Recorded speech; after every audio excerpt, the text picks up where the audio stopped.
सुप्रभात छात्रों। आज 12वीं की माइक्रो इकोनॉमिक्स की ऑनलाइन एजुकेशन क्लास में आपका हार्दिक स्वागत है। प्यारे विद्यार्थियों, आज मैं कक्षा प्रारंभ करने से पहले आपको कुछ मोटिवेशन के लिए बात कहना चाहूंगा। जो विद्यार्थी अभी अभी 12वीं कक्षा में हुए हैं वे सोचते होंगे कि अभी क्या जरूरत है काम करने की, जब परीक्षाएं होंगी तब देख लेंगे।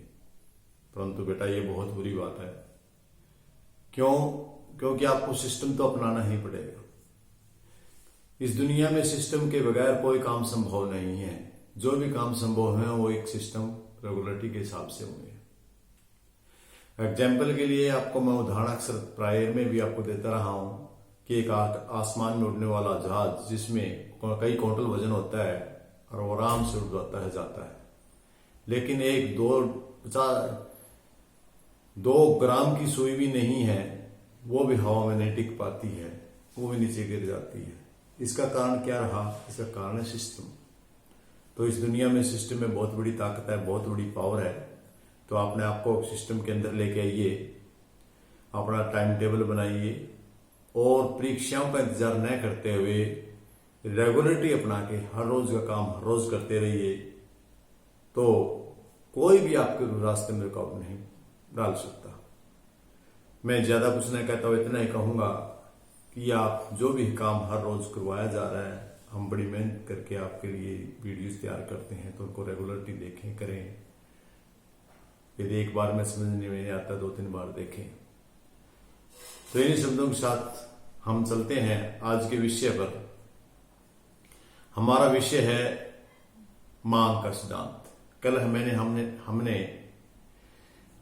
इस कक्षा में अपनी कक्षा में हमने पढ़ा कि मांग क्या होती है, व्यक्तिगत मांग क्या है, बाजार मांग क्या है। डिटेल से दोनों के बारे में जाना, उनके तालिकाएं और रेखा चित्र बनाकर भी आपको समझाया गया। आज हम उसी कड़ी में आगे बढ़ते हैं मांग के सिद्धांत। मांग के सिद्धांत के अंदर मांग का सिद्धांत माइक्रो इकोनॉमिक्स +2 के अंतर्गत पढ़ते हैं मांग फलन या डिमांड फंक्शंस। डिमांड की फंक्शंस क्या है, उसके कार्य क्या है, उसके मांग की फलन क्या है, किस किस पे डिपेंड करती है मांग। ये मांग या यूं कहें कि मांग के निर्धारक तत्व कौन कौन से हैं, मांग को निर्धारण करने वाले तत्व कौन से हैं। तो जैसे कि हमने कल की क्लास में भी पढ़ा था कि एक बाजार मांग थी, एक व्यक्तिगत मांग थी। तो फंक्शन भी ऑटोमेटिकली सी बात है कि प्रभावित करने वाले तत्व भी अलग अलग होंगे। मांग तत्व को, व्यक्तिगत मांग को प्रभावित करने वाले अलग तत्व और बाजार मांग को करने वाले अलग होंगे। आओ आज कर लेते हैं इनके बारे में बातें, और आज की वीडियोज में हम इनके बारे में ही पूरी चर्चा करेंगे। पहले चलते हैं हम व्यक्तिगत मांग फलन पर कि व्यक्तिगत मांग फलन क्या है। जो व्यक्तिगत मांग को प्रभावित करे, व्यक्तिगत मांग को निर्धारित करने वाले तत्व वे कौन कौन से हैं? वे ये कोई कि demand of functions, price of x यानी जो वस्तु है उसकी कीमत, प्राइस ऑफ आर रिलेटेड वस्तु की कीमत, वाई आई और टी टेस्ट और ई से एक्सपेक्टेशंस, ये लिया गया है। तो सबसे पहले इसमें हम चलते हैं। जो सबसे पहला व्यक्तिगत मांग फलन है, निर्धारित तत्व वो है वस्तु की अपनी कीमत। पहले विद्यार्थियों, जैसे कि पता है कि आपने सबसे ज्यादा तो वस्तु की मांग उसकी कीमत निर्धारित करती है। जो जो वस्तु महंगी होती जाएगी, उपभोक्ता उसकी कम मांग करता जाएगा। जो जो वस्तु कम सस्ती होती जाएगी, उपभोक्ता उसकी ज्यादा मांग करेगा। यह हमने कल भी पढ़ा था।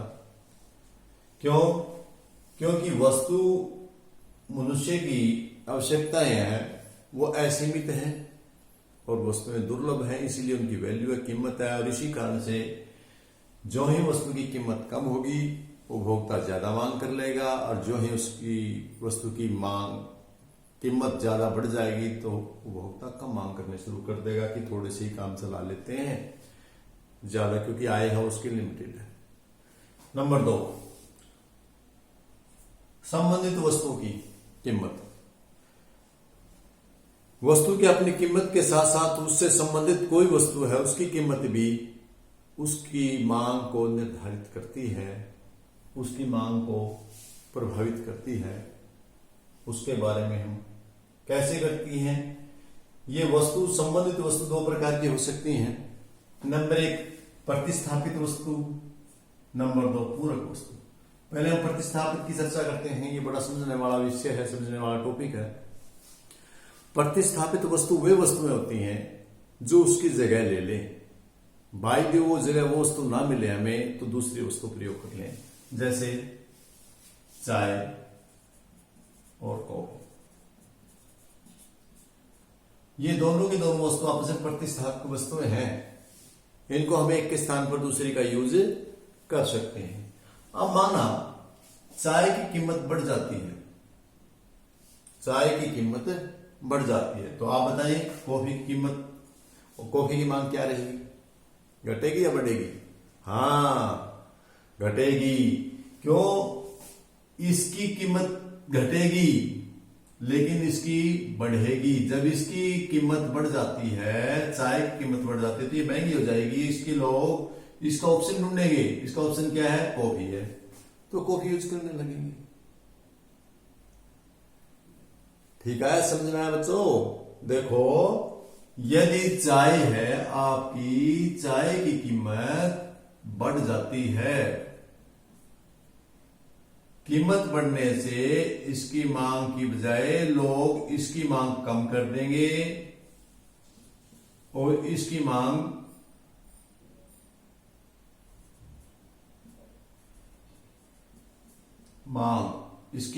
बढ़ जाएगी।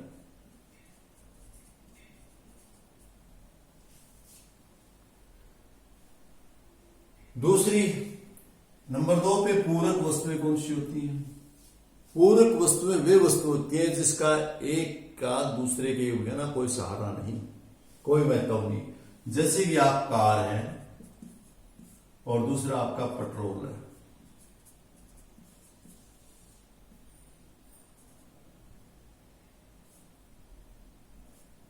पेट्रोल है, ये दो शब्द है, ये पूरक है।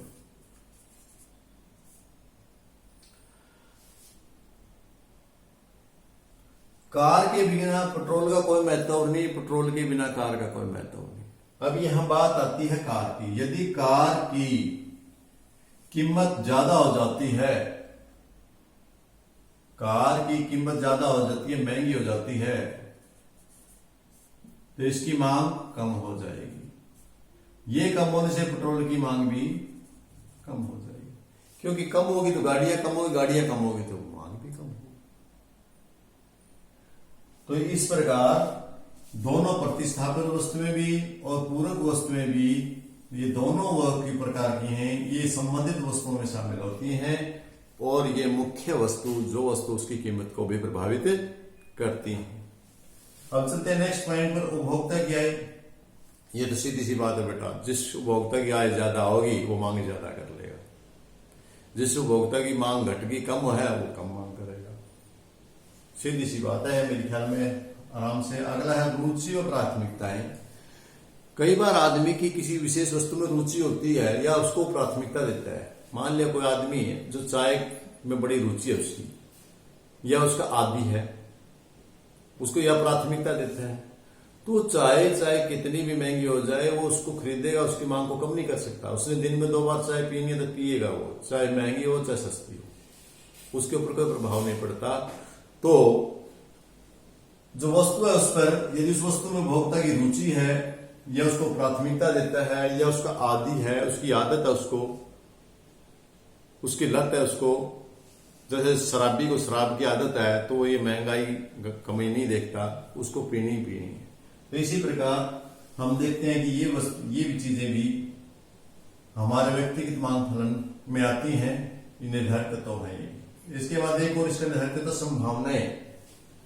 उपभोक्ता संभावना लगा लेता है कि किसी चीज की यदि वस्तु की कीमत आने वाले समय में बढ़ेगी तो उसकी मांग ज्यादा कर लेता है, और यदि उसको पता है कि आने वाले समय में उस वस्तु की मांग कम हो, उस वस्तु की कीमत कम होने वाली है, तो उसकी मांग वो कम करेगा।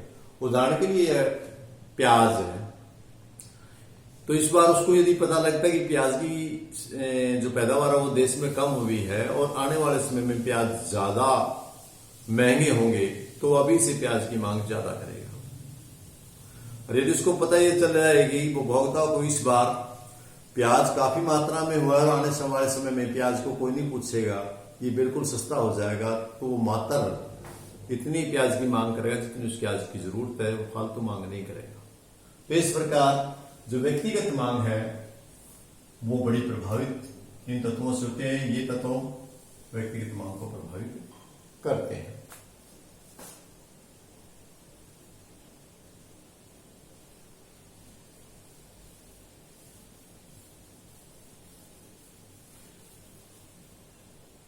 अब चलते हैं दूसरी ओर, बाजार मांग फलन।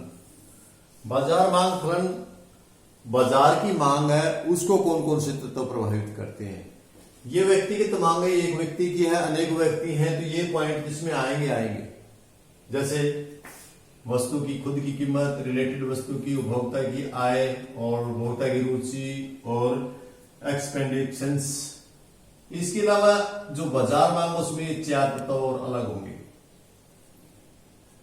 बाजार तत्व को, बाजार मांग फलन को, प्रभावित तत्व को या बाजार की मांग को निर्धारण करने वाले ये तो हैं ही हैं, इसके साथ कुछ और होंगे। वो कौन कौन से हैं? नंबर 1, जनसंख्या। देखो, जितनी जनसंख्या ज्यादा होगी बाजार में उतनी वस्तु की मांग ज्यादा होगी। पॉपुलेशन कम होगी तो उतनी आवश्यकता कम होगी, उनकी आवश्यकता कम होगी तो मांग कम होगी। बड़ी सीधी सी बात है। आप किसी शहर में गए, शहर की पॉपुलेशन बहुत ज्यादा है तो वस्तुओं की मांग ज्यादा होगी। यदि वस्तुओं की जनसंख्या ही कम है, बिरले है, कहीं कहीं है, राजस्थान की तरह है, तो वहां पर उन वस्तुओं की मांग भी कम होगी। कलकत्ता जैसे शहर में जनसंख्या ज्यादा तो वस्तुओं की मांग भी ज्यादा होगी। दूसरी बात, सरकार की नीति। जो बाजार मांग है उसमें सरकार की नीति बड़ी प्रभावित करती है। यदि किसी वस्तु की कीमत को सरकार ने मांग को घटाना है, किसी वस्तु की मांग को घटाना है तो उस पर ज्यादा कर लगा देगी। उदाहरण के लिए शराब की मांग सरकार नहीं करना चाहती कि शराब कम से कम बिके, सामाजिक बुराई है, समाज में नहीं बिकने चाहिए, तो उसके लिए सरकार के पास ऑप्शन है कि वो उस पर बहुत सारा टैक्स लगा देगी ताकि लोग कम से कम उसका मांग करें। यदि किसी चीज को सरकार ने मांग उसकी बहुत ज्यादा बिक्री करनी है, बिकवानी है मांग को उसको, तो सरकार ऐसी पॉलिसी बना देगी, उसको सब्सिडी दे देगी। जैसे कि सौर ऊर्जा को प्रोत्साहित करना चाहती है हमारी गवर्नमेंट, तो उसके ऊपर लोगों को ज्यादा से ज्यादा सब्सिडी दे करके उसकी मांग को बढ़ाने का प्रयास किया जाएगा। इसके बाद जो बाजार मांग है वो जलवायु और मौसम पर भी बड़ी डिपेंड करती है। यदि जलवायु है, जैसे कि सर्दी ज्यादा हो गई तो सर्दी के कपड़ों की ज्यादा मांग होगी, गर्मी ज्यादा हो गई तो एसी, कूलर, फ्रिज, इन वस्तुओं की ज्यादा मांग होगी। बारिश हो गई है तो छाते की जरूरत पड़ेगी। ये मौसम के ऊपर डिपेंड करता है। इसी प्रकार जिस एरिया की जैसी जलवायु है उसके अनुसार वहां मांग होगी।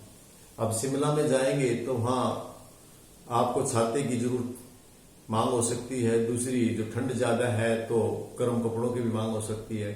जबकि आप राजस्थान में जाएंगे तो गर्म कपड़ों के बजाय आपको ठंडे कपड़ों की मांग ज्यादा होगी। तो कहने का भाव मेरा यह है कि जैसा मौसम, जैसी जलवायु होगी उसके अनुसार वस्तुओं की डिमांड होगी। ये बाजार मांग फलन को प्रभावित करने वाला था। इसके अलावा अगला है आय का वितरण। ये टॉपिक थोड़ा सा जटिल है, जटिल भी नहीं है, समझने वाला है। आय, जिस समाज में जिस जगह का आय का वितरण समान होगा, यानी एक जैसी आय के लोग होंगे, तो वहां पर मांग ज्यादा होगी। और जहां पर मांग का बंटवारा असमान होगा, मिली एक से नहीं होकर या तो बहुत अमीर लोग होंगे या बहुत गरीब लोग होंगे, गरीब लोग वस्तु को ले नहीं पाएंगे, अमीर लोग कुछ होंगे वो कुछ ही वस्तु को ले पाएंगे, ज्यादा वो भी नहीं ले पाएंगे। वो अपने आवश्यकता के अनुसार लेंगे, ज्यादा नहीं लेंगे, गरीब उस तक पहुंच नहीं पाएंगे। तो इस प्रकार जहां पर आय का समान बंटवारा है जिस बाजार में, वहां बाजार की मांग है वो इससे प्रभावित भी होती है कि आय का बंटवारा कैसा है। आय का समान बंटवारा होने पर मांग बढ़ती है और असमान होने पर आय ये बाजार मांग है वो घटती है। तो आज का जो हमारा टॉपिक था वो यही था कि जो मांग की निर्धारक तत्व कौन कौन से हैं, या डिमांड ऑफ फंक्शन, या फंक्शन ऑफ डिमांड, या डिमांड फंक्शंस, या मांग फलन, किसी प्रकार से आपको पूछ ले उसी प्रकार करना है। बड़े अच्छे से प्यार से बढ़िया क्वेश्चन करना है ताकि आपको हर क्लियरिटी आए। जो मांग का चैप्टर है वो 12वीं क्लास के लिए वेरी वेरी इंपॉर्टेंट है, समझ में आने के लिए परीक्षा की दृष्टि से हर प्रकार से। तो बेटा आपको बड़े ही मन लगा करके इस पाठ की तैयारी करनी है। बुक का सहारा लेकर, वीडियोज का सहारा लेकर, ऑनलाइन क्लासेस का सहारा लेकर के ऑनलाइन एजुकेशन में आप हर प्रकार से आपके लिए हर प्रयास किया गया है। तो मुझे उम्मीद है कि आप बहुत अच्छे से इन सबको करेंगे और अपने जीवन को सफल बनाएंगे। अंत में आपका इन्हीं शब्दों के साथ बहुत बहुत धन्यवाद। फिर मिलते हैं कल। ओके।